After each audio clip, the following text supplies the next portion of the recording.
السلام عليكم، نتمنى تكونوا بخير وفي تمام الصحه والعافيه. في هذا الفيديو غنحضروا واحد الاكله سريعه ديروها للغداء او للعشاء، كتجي رائعه جدا على شكل بيتزا كيف كتشوفوا، لكن بطريقه سريعه جدا. في ظرف 10 دقائق ممكن توجدوها. باش نصايبوها كنحتاجوا القرعه الخضراء اللي طبعا كنغسلوها وكنحيدوا لها هاد الرويصات ديالها. فالقرعه الخضراء يعني من الخضر اللي ما كنستعملوهاش بزاف، لكنها لذيذه وكتجي رائعه جدا جدا الا عرفنا كيفاش نطيبوها. فكنستمر بهذا الشكل حتى كنحيد لهم دوك الرويصات ديالهم. بعد ذلك كناخذوا القرعه ديالنا وكنبداو نحكوها في الحكاكه، يعني في الجهه الغليظه كنحكوها. غنبقى مستمره بهذا الشكل حتى نحك دوك القريعات ديالي. وطبعا بالنسبه للكميه الا بغيتو ديروا كميه اكبر فلكم الاختيار.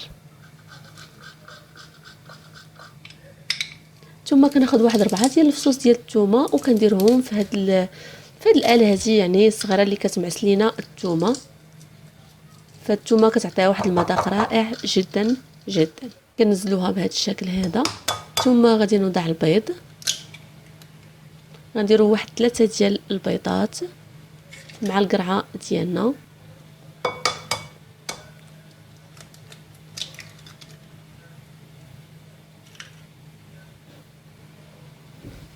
ثم غادي نوضع معاهم الملحه طبعا، يعني الكافي اللي غيملح لنا دوك 3 ديال البيضات والقريعات ديالنا.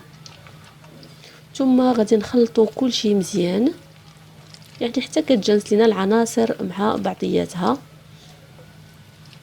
يعني بهذا الشكل كيف كتشوفوا. كنستمروا في التحريك جيدا حتى كنضمنوا انهم تخلطوا مزيان. ثم بعد ذلك كناخذوا مقلاة وكنوضعوا فيها الزيت، شويه ديال الزيت يعني النباتيه. طبعا المقلاة ما تكونش كتلصق باش تجينا يعني سهله. كنوزعوا الزيت بهذا الشكل كيف كتشوفوا في المقلاة وكنخليوها طبعا تسخن، ولكن العافيه لازم تكون مهيله. ثم كنزلوا الخليط ديال القرعه والبيض والثومه وكنوزعوه بهذا الشكل هذا، يعني كنبقاو شويه بشويه كندفعوه للجنبات حتى كنقادوه مزيان وكيولي على شكل واحد الدائره اللي هي مقاده بهذا الشكل كيف كتشوفوا. والعافيه دائما تكون مهيله باش ما يتحرقش لينا هذا الخليط هذا ويجينا يعني محمر غير القياس. هانتوما كيف كتشوفوا كنستمر بهذا الشكل هذا شويه بشويه حتى كنقادوها. هي هذه من بعد ما قاديتها مزيان.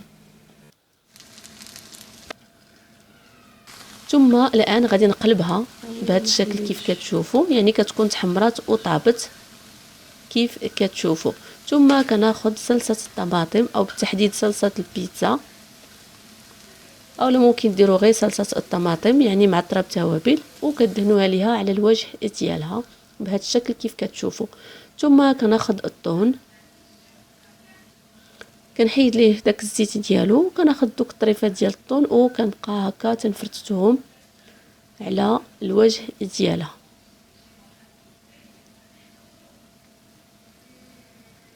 كنوزعوهم هكا بالتساوي حتى كنعمروا لها الوجه ديالها بالكامل.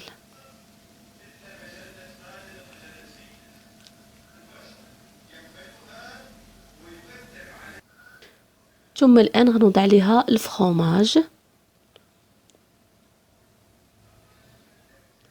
فهو كيعطيها واحد المذاق رائع جدا وهي كتجي يعني بحال شي بيتزا.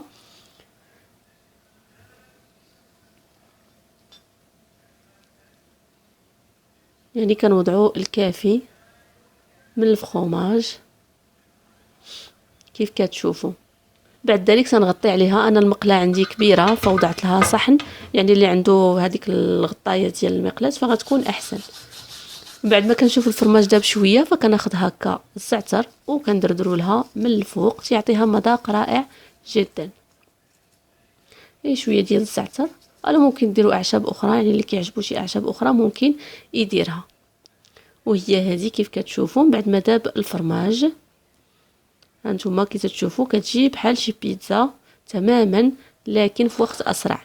هي هذه الان غادي نقطعها باش تشوفوها كيف كتجي. كنقطعوها هكا لطريفات